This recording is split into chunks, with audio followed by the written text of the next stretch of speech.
우리 다 같이 합독을 합니다. 내 사랑하는 자들아, 너희가 친히 원수를 갚지 말고 하나님의 진노하심에 맡기라.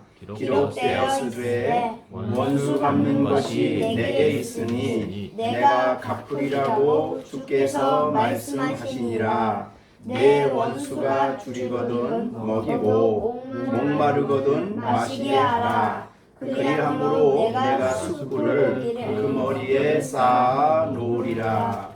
악에게 지지 말고 선으로 악을 이기라. 아멘.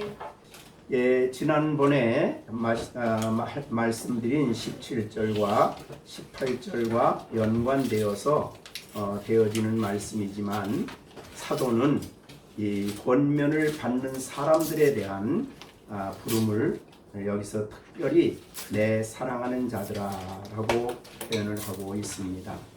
되게 사도가 내 사랑하는 자들아 라고 말을 할 때에 우리는 단순히 그냥 사도가 사랑한다 이렇게 표현하기보다는 하나님의 말씀이다, 또 성령의 부르심이다, 그렇게도 볼 수 있는 말입니다. 이 하나님의 특별한 사랑을 받는 사람들, 그래서 우리 원문에는 아가페 토이로 되어 있습니다. 그러니까 아가페지요. 사랑받는 사람들아, 혹은 내가 사랑하는 자들아, 이렇게 표현을 하고 있습니다. 이런 부름은 권면을 받기 전에 우리들이 깊이 묵상해야 할 그런 말씀이다, 그렇게 여겨집니다. 여러분에게도 이 말씀을 받아들일 때에 하나님이 나를 사랑하는 자로 부르신다. 근데 아가페토이, 하나님의 사랑을 입은 자, 하나님이 사랑하는 자들, 이렇게 부르고 있습니다. 우리가 그냥 대충 한번 읽고 넘어갈 말이 아니다. 즉, 이 말씀을 마음에 깊이 묵상을 하셔서 이 말을 들을 때에 우리의 마음에, 우리의 심령에 감동이 되고 감화가 되고 또 뜨거운 감동이 일어나는 그런 말씀이 사실은 돼야 됩니다. 왜냐하면 하나님의 사랑은 이 세상에 어떤 것과도 비교할 수 없는 그런 하나님의 특별한 사랑이요, 우리가 먼저 하나님을 사랑하는 것이 아니고 하나님이 우리를 아가페 하셔서 우리가 그 놀라운 사랑을 받고 있고 지금도 앞으로도 계속 받고, 그리고 그 사랑이 우리에게 끊임없이 부어주시는 그 사랑이 우리에게 있다는 것을 기억을 하셔야 되겠습니다. 이 로마서 5장 5절에 그런 말이 있지요. 소망이 우리를 부끄럽게 하지 아니함은 우리에게 주신 성령으로 말미암아 하나님의 사랑이 우리 마음에 부은 바 되었다. 부어졌다. 되게 부어졌다는 말은 아주 충만한 의미를 표현하는 말인데, 하나님의 사랑이 우리 각자의 심령 속에 부어져서 그 하나님의 사랑을 받고 있는 사람들, 그 하나님이 사랑하는 사람들, 이 사람들이 바로 오늘 여기에 예배하는 여러분들입니다. 내가 하나님을 사랑을 받기로 내가 선택한 것이 아니고 하나님이 창세전에 선택하셔서 때가 되면 여러분을 부르셨고, 그리고 성령을 보내주셔서 예수 그리스도를 주라고 고백하게 하시고, 예수 그리스도의 십자가의 구원의 복음이 내게 아무 의미가 없는 것이 아니라 나의 죄를 담당하시고 나의 죄를 위하여 죽으신 것을 내가 믿게 하심이 바로 내가 구원받은 증거고, 또한 내가 하나님의 사랑받는 증거가 되는 것입니다.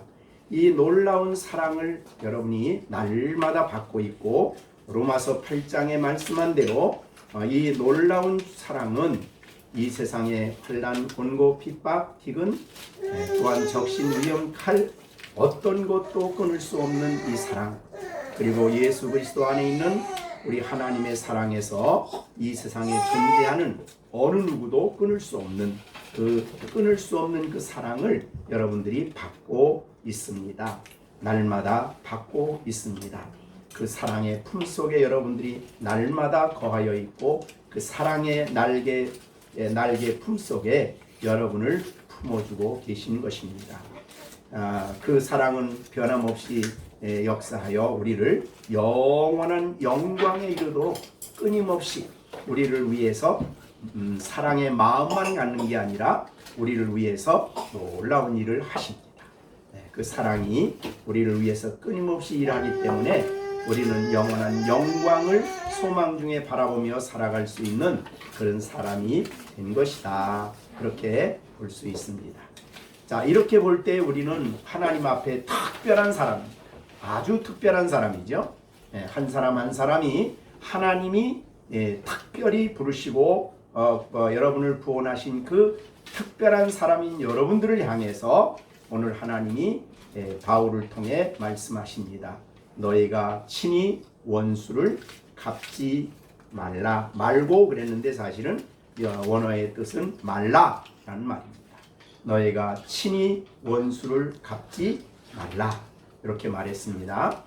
물론 앞에서도 이미 앞에서도 계속해 나온 말씀입니다만은 원수를 친히 갚는다라는 말을 할 때에 우리가 2절 12장 2절을 또 돌아가 보면 여기 하나님의 자비하심으로 이제 권면하는 말씀 중에 이 세대를 본받지 말라라고 하셨습니다. 그러면 원수 갚는 것은 주로 어디서 하는 겁니까? 이 세상이 하는 겁니다. 세상의 삶의 방식입니다. 여러분들이 우리 세상에 날마다 뉴스를 통해서 또 모든 삶을 통해서 들여다보면 서로 이렇게 원수를 그냥 두지 않습니다. 그들의 방법으로 그들의 특별한 방법, 그들의 할 수 있는 모든 방법을 동원해서 친히 원수를 갚으며 살아가려고 합니다. 능력이 없어 못 갚으면 어쩔 수 없지만은 할 수 있는 방법으로 가장 간교한 방법으로 내게 어려움을 주고 내게 손해를 끼치고 내게 힘들게 한 사람에게 원수를 갚으며 살아가는 것이 이 세상입니다. 그러나 우리는 세상을 본받지 말아야 됩니다. 왜 그렇습니까? 하나님의 사랑을 받는 하나님의 사람들이기 때문에 원수를 갚지 말라라고 말씀을 하신 겁니다. 그 위에 우리가 할 수 있는 18절에 그런 말했지요. 이 할 수 있거든 너희로서는 모두 사랑과 더불어 평화하라. 평화를 평화를 하려면 원수를 갚지 않아야 됩니다. 원수를 갚고는 평화를 할 수가 없는 것입니다. 진정한 평화는 이 원수를 갚는 데 있는 게 아니다. 그렇게 볼 수가 있습니다. 그러면 이 원수를 갚지 않으려면 갚지 말고 그러니까 이건 이제 부정적인 표현이라고 한다면 적극적인 표현은 뭘까? 그거는 하나님의 진노하심에 맡겨라 라고 하십니다. 그러니까 원수는 내가 할 문제가 아니고 전적으로 하나님께 맡겨야 된다라는 말입니다. 내가 반드시 해야 된다가 아니라 내가 반드시 보복해야 된다가 아니라 하나님의 자녀들은 전적으로 하나님의 진노하심에 그 문제를 맡겨야 된다라고 말씀하고 있습니다. 사실은 우리가 마음에 깊이 새겨야 되고 또 우리가 마음속에 담아두어야 될 귀한 말씀이다. 그렇게 여겨집니다. 우리가 우리가 성경 전체를 보면 전체에서 이제 이런 문제들을 사실은 많이 다루어주고 계십니다. 계시는데 원수를 갚지 말라 하는 그런 말씀인데 사실은 쉬운 문제가 아니죠. 그렇죠? 굉장히 어려운 문제입니다. 어려운 문제지만 우리는 이 어려운 문제들을 감당할 수 있도록 하나님께서 우리를 구원해 주셨고 또 우리 안에 그 일을 이루시는 살아계신 하나님이 우리 안에 살아 역사하시는 줄로 믿습니다. 자, 그러면 우리가 이제 이 문제를 더 깊이 좀 생각을 해야 되는데 원수를 갚지 말고 하나님께 그 진노하심에 이 문제를 맡겨야 됩니다. 근데 이것을 맡기게 되면 하나님이 그 문제를 이제 책임지시는데 근데 성경에는 그냥 맡기만 하라고 하지 않고 성경으로 그거를 이야기하십니다. 기록되었으되. 그렇죠? 하나님의 진노하심에 맡겨라. 그래도 우리가 이제 순종해야 되는데 바울 사도는 기록되었으되 라고 성경을 가지고 증거를 합니다. 뭐라고 기록됐냐면 원수 갚는 것이 내게 있다. 이건 이제 신명기 32장 35절이죠. 원수 갚는 것은 내 몫이다, 내 거다, 이렇게 얘기를 하셨어요. 그러니까 더군다나 맡겨야 돼요. 그러니까 원수를 갚으려고 하면 하나님 뭐라고 말씀하냐면 그거는 내 몫이야, 이렇게 하나님이 우리에게 말한다는 거예요. 원수 갚는 것은 내게 있다, 그렇게. 신명기에는 내게 있다 하고 안 그러고 내 것이다 이렇게 얘기해요. 내 것, 내 몫이다 이렇게 말했습니다. 그래서 내 몫이기 때문에 때가 되면 내가 갚는다 이렇게 말씀을 하셨습니다. 그러니까 더욱더욱 우리들은 진노를, 즉 하나님의 몫을, 하나님이 할 일을 내가 뺏으면 안 되겠죠. 네? 그러니까 내가 할 일이 아니야, 그거는 내가 할 일이야, 이렇게 얘기하신다는 거죠. 왜냐하면, 왜 그러냐면 사실은 어떤 사람이 원수를 갚는다고 할 때에 사람이 갚으면 원수를 갚는 게 공정할까요? 공정하지 않을까요? 공정하지 않아요. 그러니까 더하지. 왜 그러냐면 자기중심적으로 생각하기 때문에요. 그리고 자신은 죄인이기 때문에 다른 사람을 공정하게 판단할 수 있는 역량이 없어요. 사실은 부패한 마음에서 나오기 때문에. 그리고 언제나 공정한 판단을 못하고 자기 방어적이고, 그리고 전체를 보지 못하고 당장 눈앞에 보이는 건 보기 때문에 결국 우리가 원수를 갚는다는 것은 결국 내가 실패하는 그런 결과를 가지고 오는 거예요. 그래서 하나님이 원수 갚는 것이 내 몫이라 하는 이유는 하나님만이 온 하늘과 땅에 유일한 의로우신 심판장이십니다. 그죠? 하나님만이 의로우셔요. 하나님의 판단만이 정당합니다. 하나님의 진노는 항상 거룩하고 하나님이 저주를 한다고 할지라도 그것은 의롭습니다.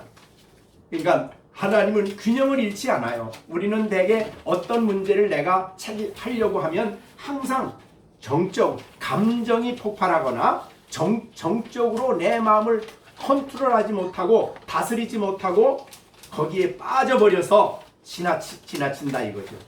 그렇기 때문에 공정하게 할 수가 없는 것입니다. 그래서 하나님이 그건 내 몫이다라는 말은 하나님만이 온 하늘과 땅의 유일한 정의로운 공의로운 재판장이시기 때문에 하나님의 몫으로 이것은 맡겨야 된다는 거예요. 그래서 우리가 공의로운 심판, 베드로전서 2장에서 23절에 예수님이 이렇게 했죠. 예수님도 욕을 당하시되 맞대어 욕하지 아니하시고, 베드로전서 2장 23절, 고난을 당하시되 위협하지 아니하시고, 그 다음에 오직 공의로 심판하시는 하나님께 부탁을 했다. 예수님까지도 그러셨어요. 이 땅에 오신 예수님도 오직 공의로운 심판을 하시는 아버지께 부탁을 했습니다. 이것이 바로 우리가 이 말씀을 순종해야 할 중요한 이유입니다. 그래서 하나님의 사랑을 받는 여러분들, 우리가 살아가면서 다른 사람이 우리에게 욕을 할 수도 있고 이런저런 어려움이 올 수도 있고 힘든 일이 있을 때에 우리는 그 문제를 철저하게 이제는 내가 복수하지 말고 내가 보복하지 말고 하나님 진노하시는 하나님, 공의롭게 판단하시는 하나님, 이것은 하나님 몫입니다 라고 하나님께 맡겨야 된다는 것입니다. 이것이 우리의 신앙생활에 매우 중요한 일입니다. 지난번에 잠깐 비유를 말씀을 드렸지만은 다윗을 죽이려고 하는 사울 앞에, 그죠? 사울 앞에 다윗은 그 문제를 전적으로 하나님께 맡깁니다. 그래서 사무엘상 24장 15절에 여호와께서 재판장이 되어 이제 사울이 자기를 죽이러 왔을 때 하는 말입니다. 여호와께서 재판장이 되어 나와 왕인 사울 왕 사이에 심판하사 나의 사정을 살펴 억울함을 풀어주시고 나의 왕의 손에서 나를 왕의 손 사울 임금의 손에서 건지시기를 원합니다 그랬어요. 그러니까 다윗이 죽이러 왔을 때에 자기를 죽이려고 하는 사울 앞에서 다윗이 하는 말입니다. 여호와만이 재판장입니다. 그런 말이죠.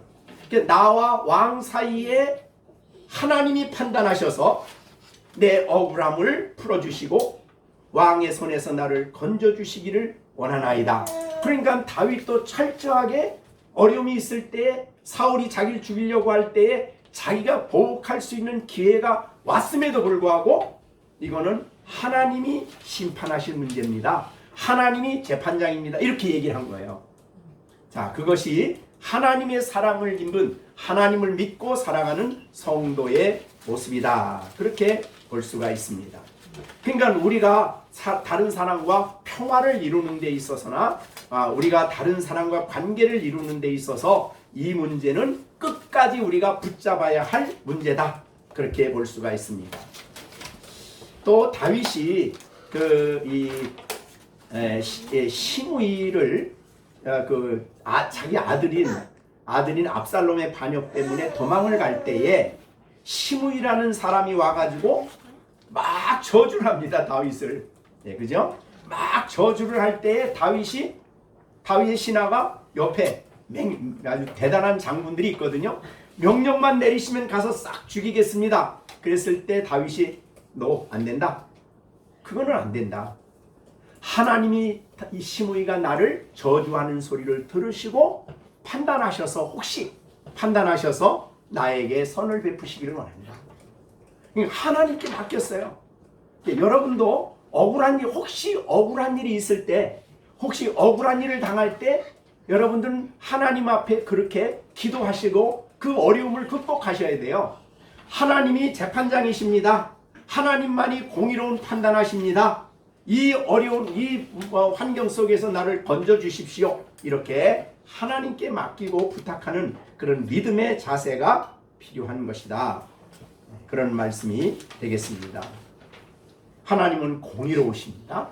우리는 아무리 말해도 하다못해 가정의 문제가 걸려 있어도 공의롭질 못해. 내 편에서 생각하니까 화를 더 내고 지나치게 분노하고 지나치게 울분을 터뜨리고 그게 공의롭질 못한 거예요. 그래서 이렇게 오늘 본문에 더군다나 이 박해는 보통 어려운 박해가 아니죠. 초대교회가 있었던 어려운 박해요. 너희들을 박해하는 사람들이 주위에 많이 있어. 그런 사람들이 있을 때 정말 철저하게 이것은 하나님 몫입니다라고 하나님께 맡겨드리라. 그런 말이 되겠습니다. 자, 그러면 그것까지도 힘든 문제인데 이제 20절의 말씀을 합니다. 자, 20절의 말씀을 보시면 한번 같이 읽어보겠습니다. 20절 시작. 내 원수가 죄거든 먹이고 물거든 마시게 하라. 그리함으로 내가 숯불을 그 머리에 쌓아놓으리라. 그러니까 원수 갚는 걸 하나님께 맡기는 것까지도 좋은데 그것까지도 힘들겠다 그렇지만 해봐야지 그랬는데 20절에서는 원수가 줄일 때는 뭐하고? 먹여라. 이제 성경 시대는요 먹는 게 굉장히 어려운 부분이에요. 이게 생명과 관련된 거죠. 그 다음에 목마를 때는 마시게 해라. 이 광야에서 목이 마른다 이런 말은 정말 어려운 일입니다. 이 목마르다는 것은 우리는 너무 물이 풍성한 사회에 살기 때문에 목마름의 그 고통을 별로 몰라. 그런데 목마름이라는 것은 이 사막지대에서 이 건조한 지역에서 목마름은 생명과 관련된 거예요. 그래서 줄이거든 먹이고 목마르거든 마시게 하라 라고 말씀을 하십니다. 이것도 사실은 잠언에 있는 말씀입니다. 잠언 25장 21절에 보면 내 원수가 배고파하거든 음식을 먹이고 내 원수가 목말라 하거든 물을 마시게 하라. 나에게 잘하는 사람이 하는 거는 우리도 할 수 있어요. 그래도 가까운 사람이 어려울 때 내가 도울 수 있어요. 그런데 여기는 원수야. 근데 원수가 줄일 때 그런 그러니까 다른 거는 뭐 말할 것도 없지만은 나를 그렇게 어렵게 하고 그렇게 박해하고 그렇게 미워하고 그렇게 모함하는 그 사람이 혹시 줄일 때 먹을 것 줘라. 이런 말이죠. 목마를 때 마시게 하라. 이런 말입니다. 언제나 신약은 부정적으로 하지 말아라까지만 말하지 않아요. 적극적으로 해야 할 것을 명령하십니다. 네, 이것이 바로 화목할 수 있는 길이 여기에 있어요. 그래서 그 다음에 이런 말을 했습니다. 그리함으로 내가 숯불을 그 머리에 쌓아놓아라 라는 말을 했어요. 갑자기 웬 숯불을 쌓아놓으라고 할까? 예, 이거는 이제 이 유대 나라의 저거를 좀 여러분이 보셔야 됩니다. 유대 나라의 그 문화에 보면은 뭐가 있냐면은요, 그 시대에는 먹는 게 굉장히 중요한 문제예요. 먹는 거 아주 중요한 문제. 우리는 지금 너무 풍성하게 살아서 잘 모르겠는데, 예. 그런데 먹는데 그 사람들은 이제 밀가루로 빵을 굽지요. 빵을 굽려면은 화덕에다가 구워요. 화덕에다가.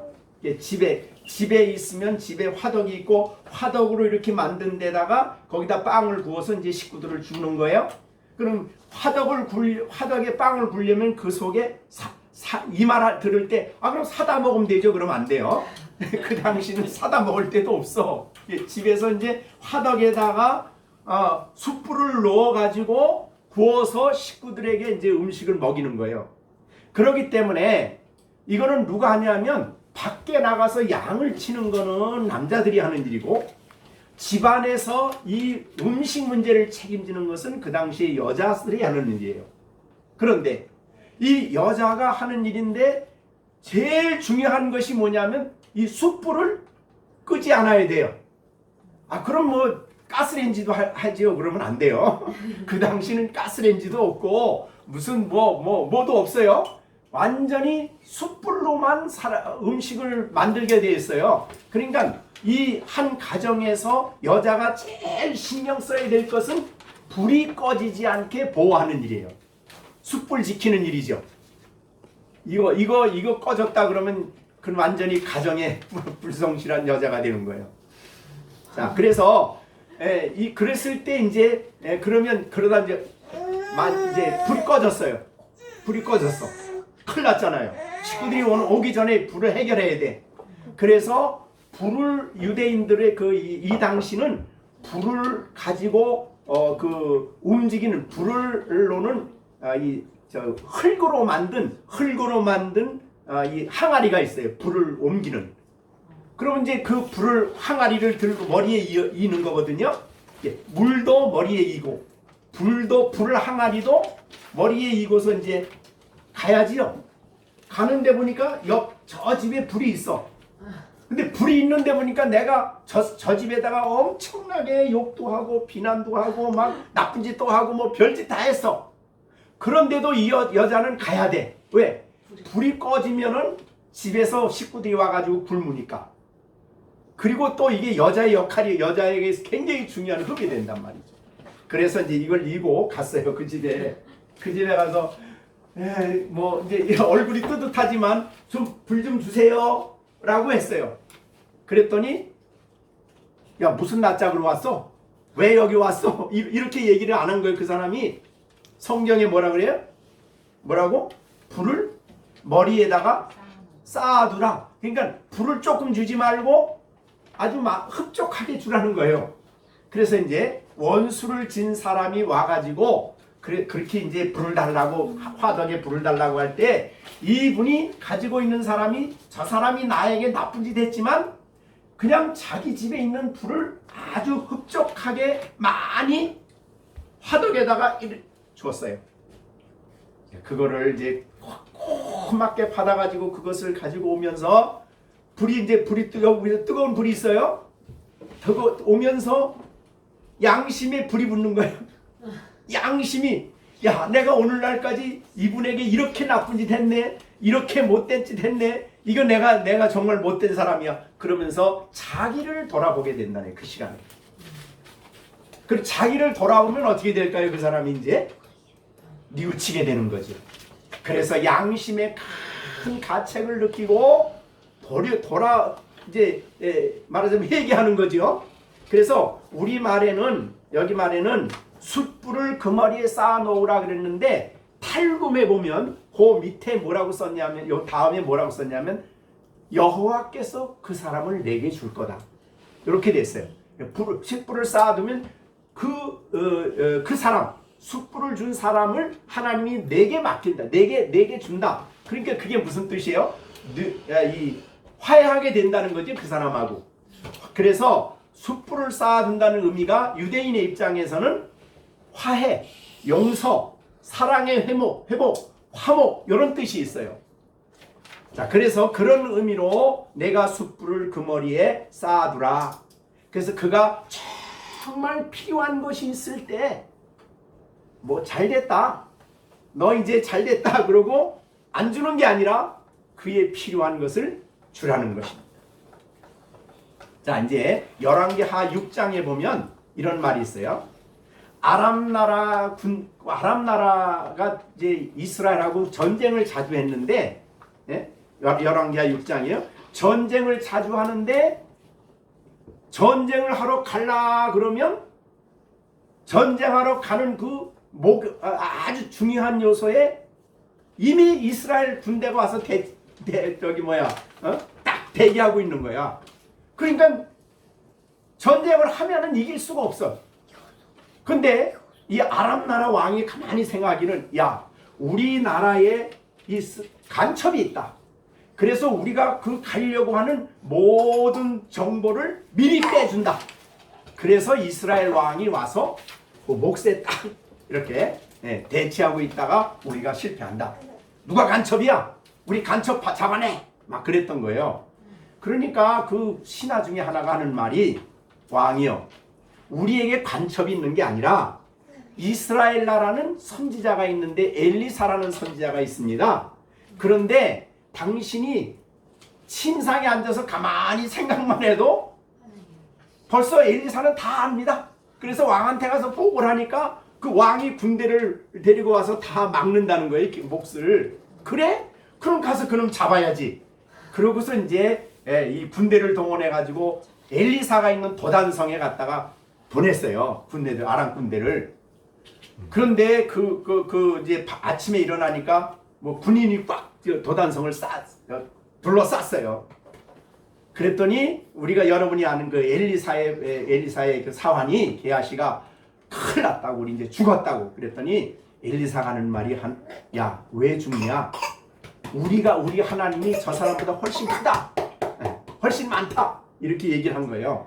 자, 그러고 난 다음에 이 엘리사가 이제 그 사람들이 이제 아침에 쳐들어오니까 엘리사 하나님께 기도를 합니다. 하나님, 이 군인들의 눈을 다 어둡게 해주세요.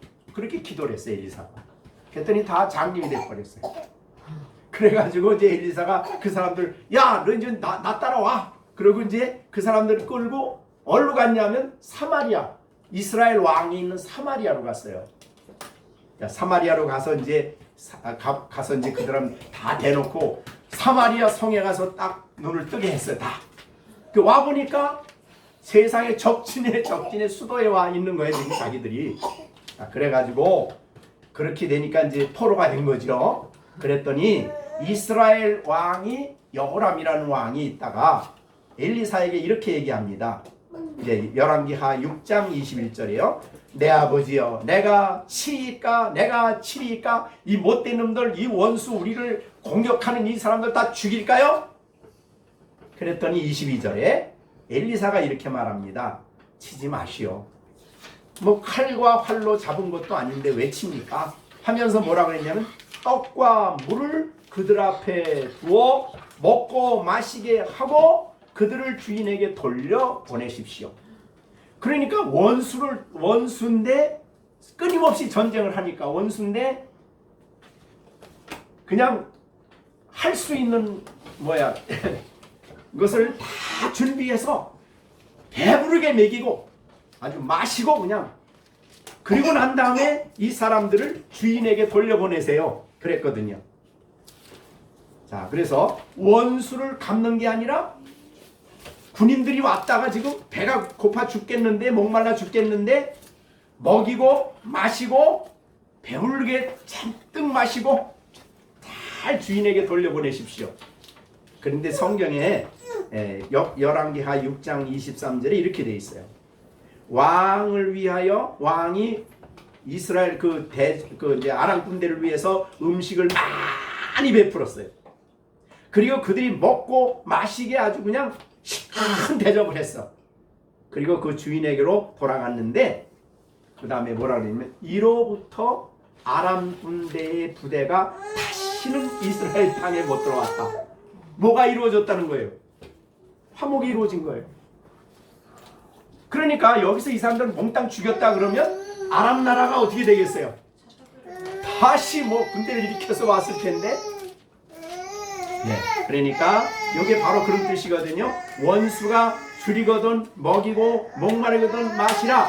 그리함으로 내가 숯불을 그 머리에 쌓아두어서 그들이 다시는 그런 생각 못하게 그렇게 하라. 이런 말이 화목이 됐다는 거죠. 자, 그래서 오늘 20절의 이 말씀은 우리의 삶 속에서도 굉장히 중요한 말이에요. 여러분에게 가장 힘들게 하는 사람이 꼭 필요한 게 있을 때는 뭐 해주면 돼요? 그 필요한 것을 채워주는 거예요. 이게 오늘 본문의 20절입니다. 그게 화목하는 길이다.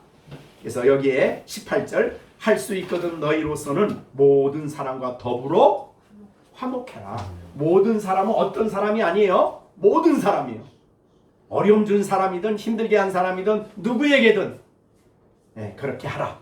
그게 바로 화목하는 길이다. 이렇게 얘기를 했습니다. 자, 여기까지 우리가 말씀을 들었는데 사실은 굉장히 어려운 일이죠. 네? 어렵지만은 끝까지 해야 돼요. 그런데 왜 우리가 이것을 어렵지만 왜 이렇게 해야 되느냐 하는 문제를 다루고 있어요. 네? 왜 그렇게 해야 돼? 왜 그렇게 해야 될까요? 첫째, 우리는 하나님의 사랑받는 사람이에요. 그러나 더 오늘 심각하게 21절의 말씀을 하고 있어요. 21절 우리 다 같이 21절 읽어봅니다. 자, 시작. 악에게 지지 말고 선으로 악을 이기라. 예, 그러니까 먹이고 목마르거든 마시게 함으로써 머리에 숯불을 쌓아놓으면은 원수를 이기는 거죠. 화목했으니까. 그런데 성경 잘 보세요. 너에게 원수된 사람에게 지지 말고 그렇게 얘기 안 했어요. 뭐라고 그래요? 악에게 지지 말라. 이게 아주 중요한 문제예요. 악에게 지지 말라. 나쁜 사람에게 지지 말라가 아니에요. 너에게 어려움을 준 사람에게 지지 말라가 아니에요. 악에게 지지 말라. 이런 말을 했어. 그렇죠. 배우에는. 그러니까 악이 있고 악을 만들어내는 게 누구예요? 사탄이에요. 그러니까 우리가 결국은 원수를 우리가 악으로 대하면 누구에게 지는 거예요? 악에게 지는 것이고 더 나가서 사탄에게 지는 거예요. 사탄에게 더 나가면?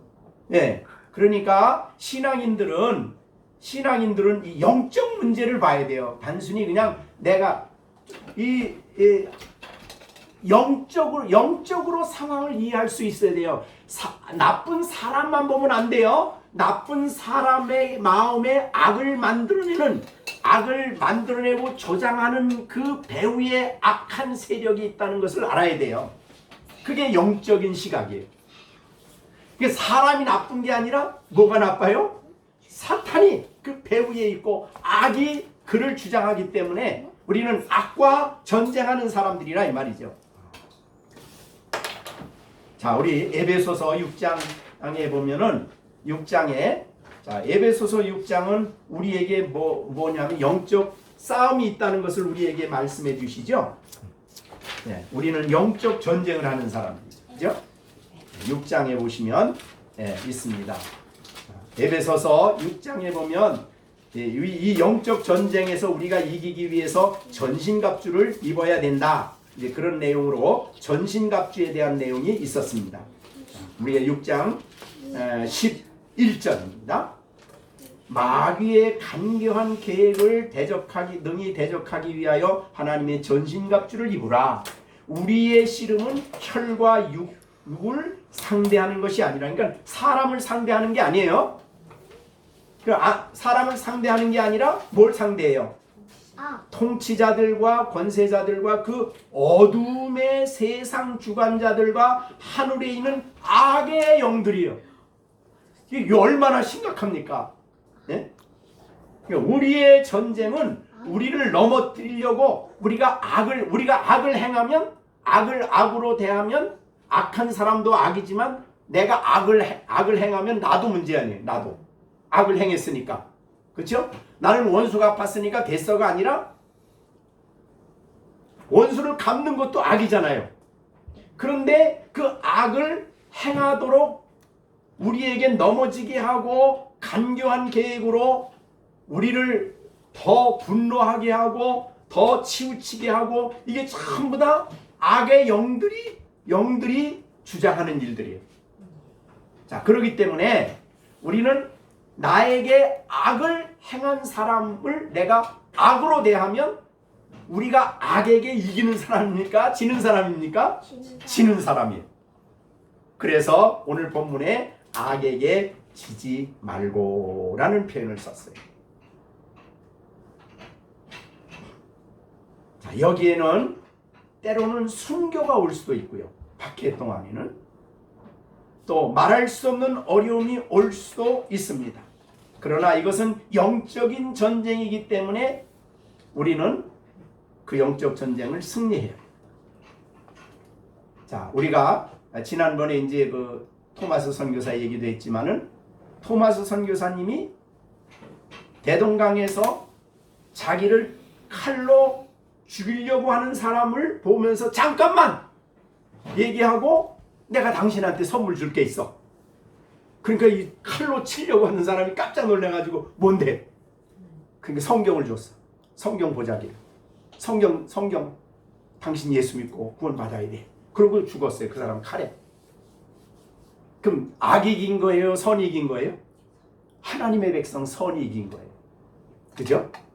그러니까 악에게 지지 말고 이런 말이 있어요.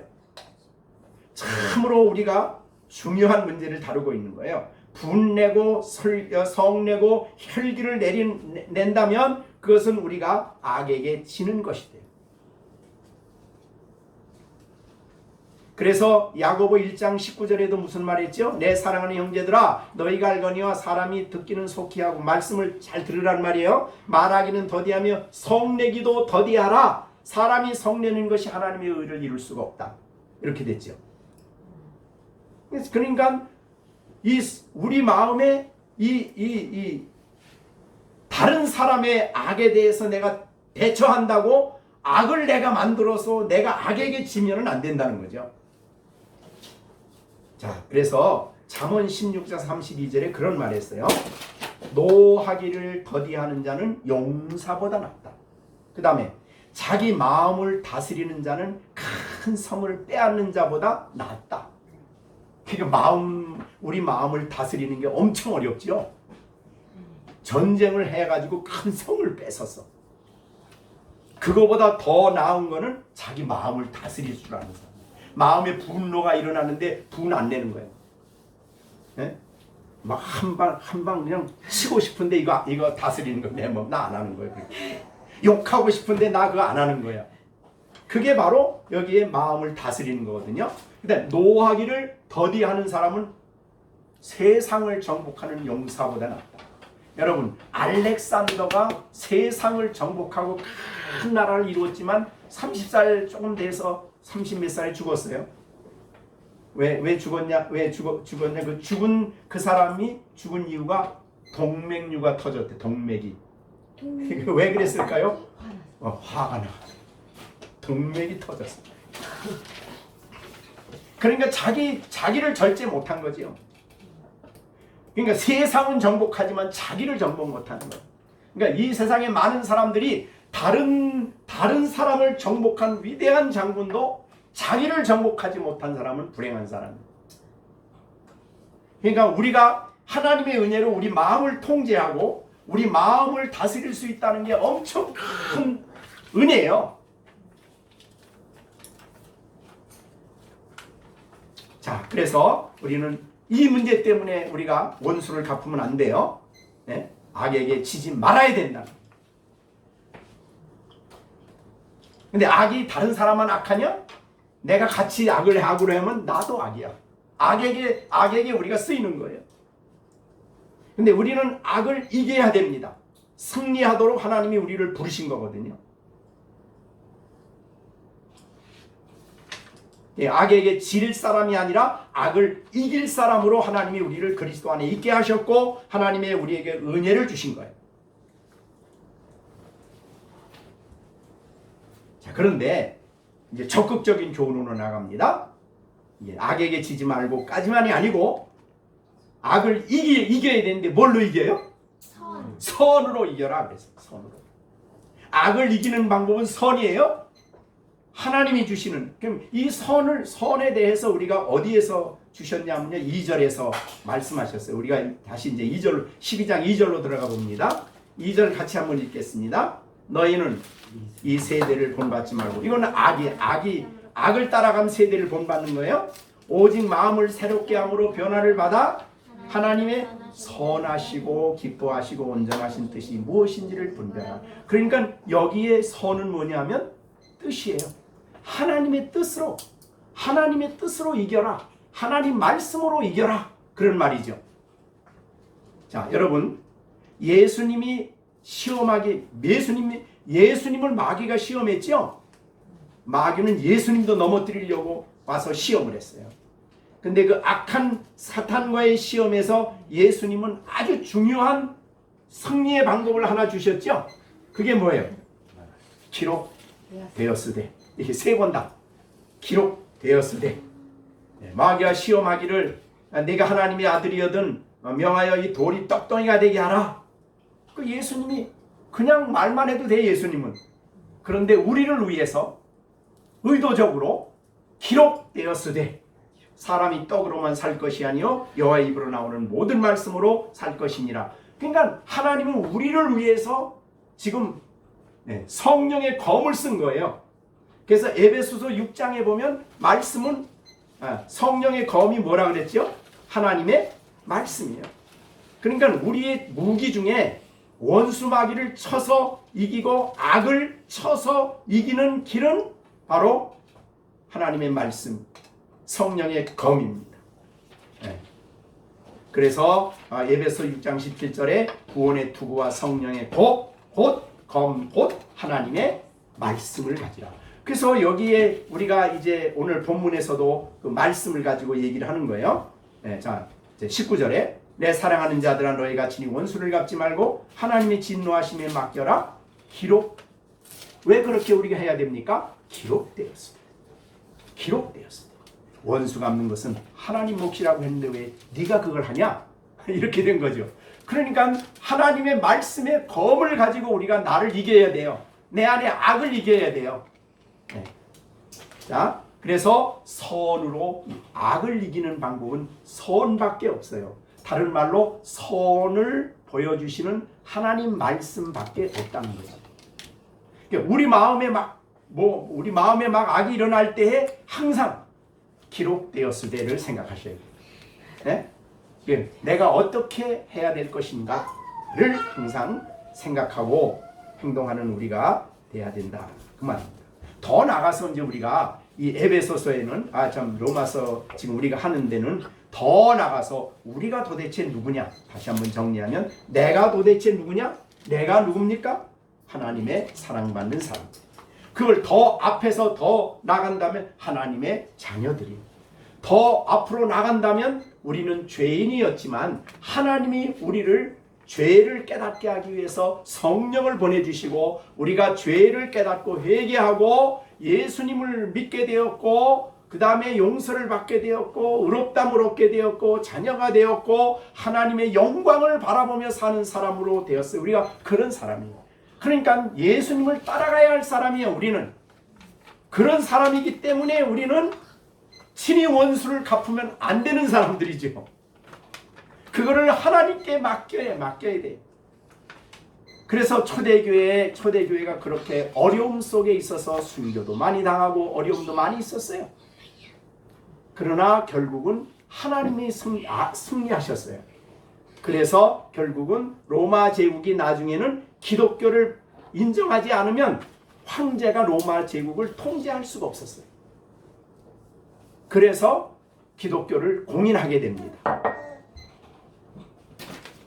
어느 곳에나 우리나라도 사실 지금 우리가 모슬렘 국가가 아닌 공산주의가 아니잖아요. 우리가 만약에 이 나라가 공산화되어서 저 북한에 의해 김일성에 의해서 남북이 다 공산화됐다면 우리가 어떻게 이렇게 예배를 드리겠어요?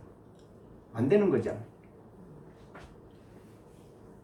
우리 선교사들이 일찍 들어오셔가지고 그죠?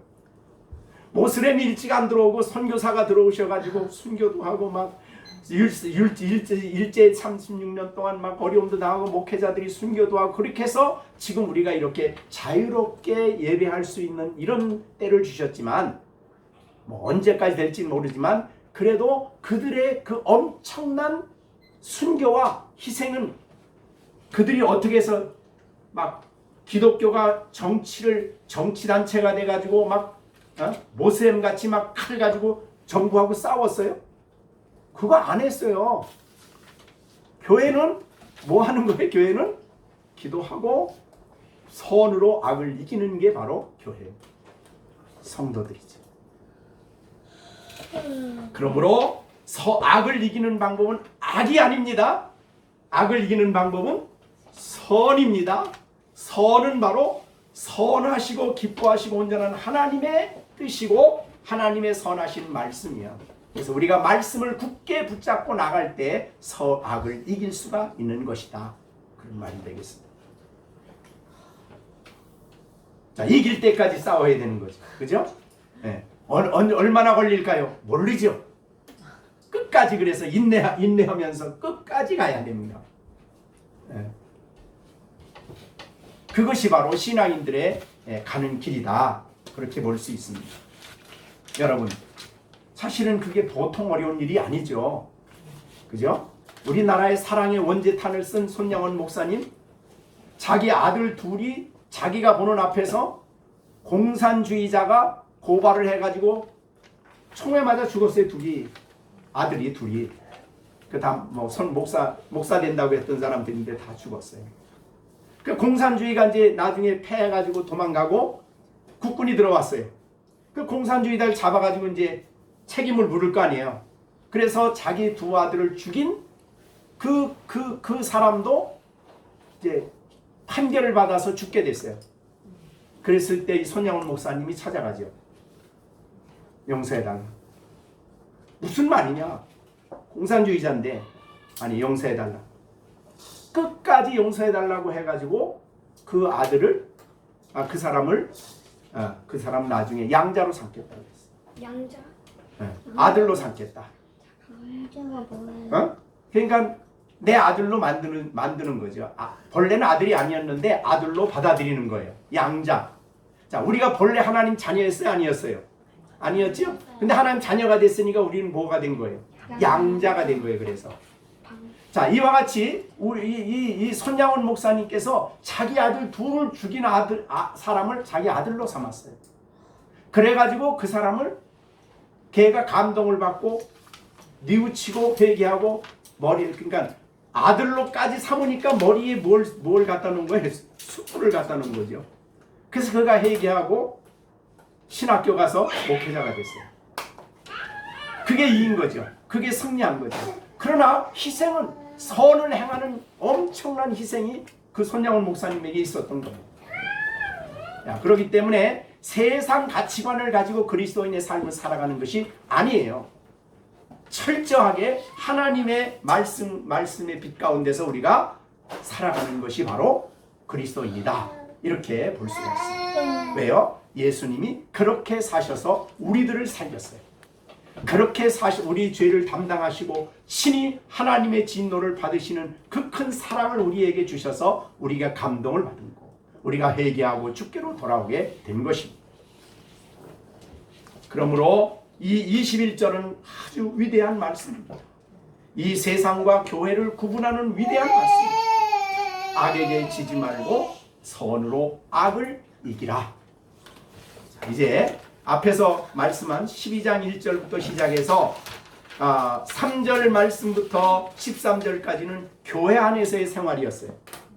그래서 3절 말씀부터 그 8절까지 내용에는 은사 문제가 다루어졌죠.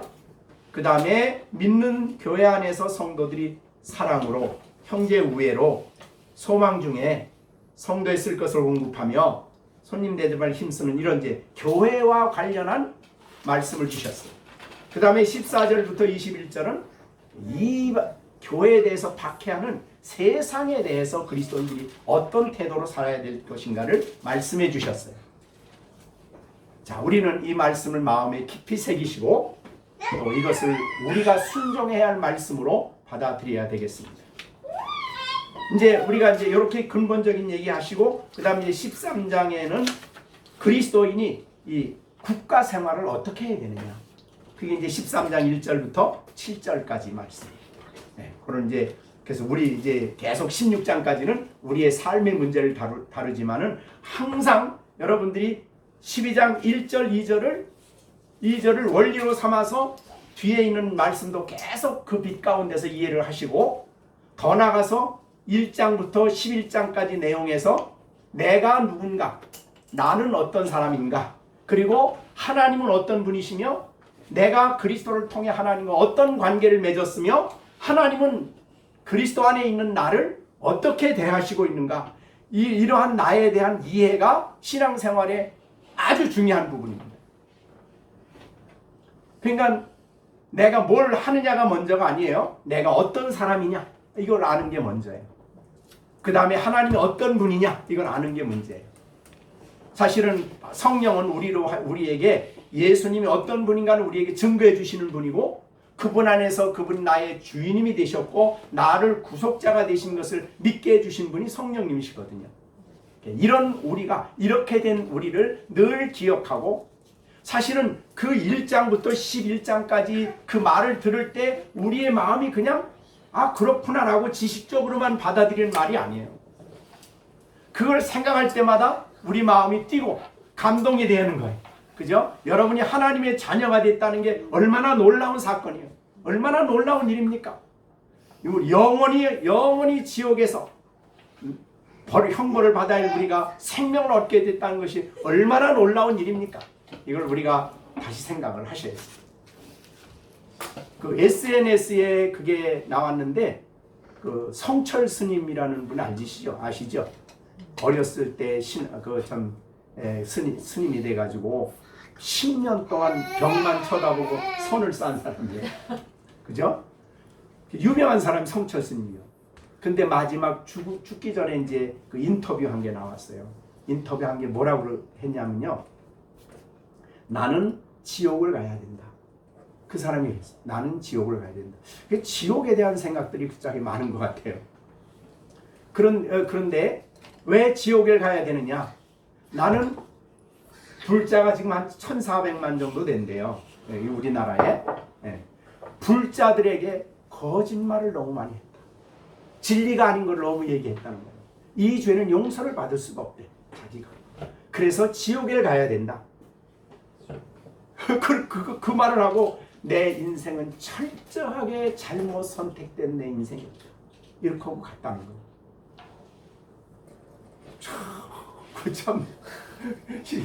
참 놀랍지요? 네. 불교에서도 자기가 지옥을 갈 것을 환히 들여다본 거예요. 우리도 사실은 그런데 가야 될 사람들이죠. 그런데 하나님이 우리를 택하시고 우리를 부르시고 우리를 자녀 삼아 주시고 우리로 하여금 영광스러운 하늘에 가 있는 예수님의 영광을 바라보며 그것을 볼 것을 소망하며 지금 살아가는 사람이 됐거든요. 그러니까 세상 사람하고 다르게 살아야죠. 전혀 다르게 살아야 됩니다. 죽음에 대한 이해가 다르고 세상을 보는 눈이 다르기 때문에 그것이 이제 바로 14절부터 21절까지 해서 요약한 말이 이제 21절입니다. 사실 악에게 지지 말고 선으로 악을 이겨라. 항상 여러분의 마음에 살아있는 말씀이 되기를 간절히 바랍니다. 기도하겠습니다. 수고하셨습니다. 우리 주신 말씀 생각하시면서 잠깐 하나님, 내가 일평생 살면서 정말 내가 악으로 악을 갚지 않게 하시고 그래서 악에게 지지 않게 하시고 선으로 악을 이기며 살아갈 수 있도록 성령님 날마다 선하시고 온전하시고 기뻐하신 하나님의 뜻을 보게 하시고 알게 하시고 어떤 사람을 대하든 어떤 사람 앞에서든 하나님의 백성으로 살아갈 수 있게 해달라고 다 같이 합심해서 잠시 기도하겠습니다. 은혜로우신 아버지 하나님, 오늘도 주의 거룩한 말씀을 듣게 하셨습니다. 성령 하나님께서 인도해 주시고 붙들어 주셔서 아버지 하나님 이 말씀을 따라 살아가기에 부족함이 없도록 도와주시옵소서. 남에게 나쁜 말을 하는 것이 아니라 그것만이 아니라 진정으로 그의 필요를 알고 그의 필요를 알고 그 필요를 채우는 이와 같은 삶을 살아가게 하여 주시고 아버지 하나님 선으로 악을 이기는 삶을 살아갈 수 있는 귀한 삶이 내 안에 있어질 수 있도록 은혜를 베풀어 주시옵소서. 날마다 정말 하나님 백성으로 구원받은 백성으로 하나님의 자녀로 이 땅에 감격스럽게 신앙의 길을 살아가는 우리 모두가 될 수 있도록 인도하여 주시옵소서.